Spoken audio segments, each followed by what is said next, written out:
नमस्कार, मी पंजाब डक महाराष्ट्रातल्या शेतकऱ्याला सांगू इच्छितो की महाराष्ट्रामध्ये मात्र 31 मे पासून ते 5 जूनच्या दरम्यान दररोज वेगवेगळ्या भागात पूर्व विदर्भ, पश्चिम विदर्भ, दक्षिण महाराष्ट्र, उत्तर महाराष्ट्र, कोकणपट्टी, खानदेश सगळीकडे विखुरलेल्या स्वरूपाचा पाऊस सुरू होणार आहे म्हणून हा अंदाज लक्षात द्यायचा।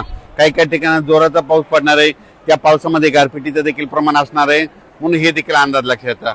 आणि महाराष्ट्रातल्या सर्व शेतकऱ्याला सांगू इच्छितो की एक सर्वप्रथम आनंदाची बातमी, महाराष्ट्रामध्ये 7 जून पासून ते 12-13 जून पर्यंत महाराष्ट्रामध्ये चांगला मान्सूनचा पाऊस येणार आहे म्हणून हा अंदाज लक्षात यायचा।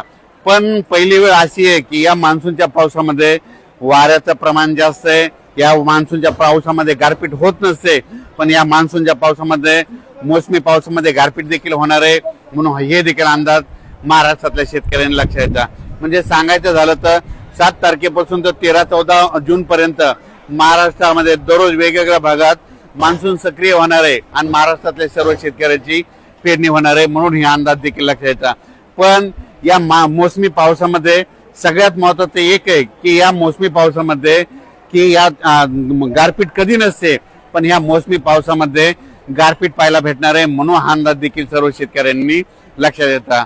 आज मी अयोध्या या ठिकाणी देखील पहाटे पाऊस झाला आणि महाराष्ट्राकडे मात्र 31 मे पासून ते 5 जूनच्या महाराष्ट्रामध्ये दररोज वेगवेगळ्या भागात विखुरलेल्या स्वरूपाचा पाऊस पडणार आहे म्हणून शेतकऱ्यांना शेतीची मशागतीचे कामे करण्यासाठी चांगलं योग्य ठरणार आहे म्हणून हे देखील लक्षात यायचं। आता महाराष्ट्रामध्ये जे पाऊस येणार आहे ह्यामध्ये 31 मे ते 5 जूनच्या दरम्यान याच्यामध्ये मात्र वादळ खूप राहणार आहे, विजेचे प्रमाण जास्त राहणार आहे, काही ठिकाणी गारपीट देखील होणार आहे म्हणून हा अंदाज लक्षात यायचा। हे पाऊस सर्वदूर नाही पडणार, पण भाग बदलत विखुरलेलं सर्वत्र पडणार आहे म्हणून 6 जून पासून ते 12-13 जूनच्या दरम्यान जे मोसमी पाऊस आहे त्याच्यामध्ये त्या पावसामध्ये देखील खूप वाऱ्याचं प्रमाण असणार आहे म्हणून हे देखील लक्षात यायचं। तर तुम्हाला सांगतो हे जे मोसमी पाऊस आहे ते काय होणार आहे, हळूहळू थोडा पुढं सरकत संपूर्ण महाराष्ट्र काय होईल 13-14 जून पर्यंत संपूर्ण महाराष्ट्रात दाखल होणार आहे। पण त्यानंतर काय होणार आहे, शेतकऱ्याची पेरणी मात्र 2-3 टप्प्यात होईल। जे गडबड करतील त्यांची ईदभर ज्यांच्याकडे ओल जाईल त्यांची पेरणी काय होईल 10 जून पर्यंत 10-12 जूनला पेरणी लागल, काही जणांची 15 ते 20 दरम्यान पेरणी लागल आणि त्याच्यामधून काही जर उरले तर 25 जून ते 30 जूनच्या दरम्यान त्यांची पेरणी लागल आणि त्याच्यामधून जर काही उरले तर 10 जुलै ते 15 जुलैमध्ये एक पाऊस पडणार आहे, त्यामध्ये त्या शेतकऱ्याची पेरणी होणार आहे। पण महाराष्ट्रामध्ये मात्र मान्सून येण्यासाठी खूप पोषक वातावरण आहे। फक्त 2 दिवस 29 आणि 30 2 दिवसात उष्णतेची तीव्र लाट राहणार आहे।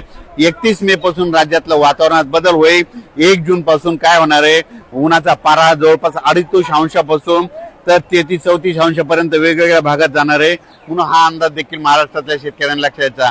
म्हणजे 1 जून लागल्याच्या नंतर राज्यातला जे 40 अंशाच्या वरचा पारा आहे ते संपूर्ण खाली येणार आहे म्हणून हे देखील अंदाज सर्व शेतकऱ्यांनी लक्षात घ्यायचा।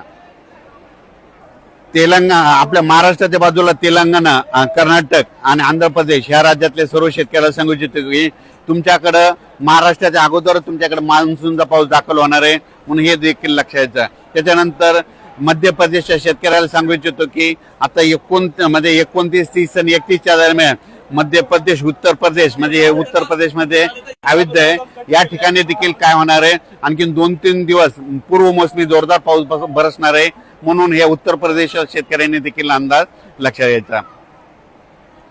महाराष्ट्रातल्या एक सर्व शेतकऱ्याला सांगू इच्छितो की महाराष्ट्रामध्ये जे मोसमी पाऊस येणार आहे त्या मोसमी पावसामध्ये गारपीट कधीच नसते, पण काय झालं हे वाढतं तापमान, ग्लोबल वॉर्मिंग, पृथ्वीचं तापमान वाढल्यामुळं या मोसमी पावसात देखील महाराष्ट्रातल्या शेतकऱ्याला मात्र गारपीट पाहायला भेटणार आहे म्हणून हा अंदाज लक्षात यायचा।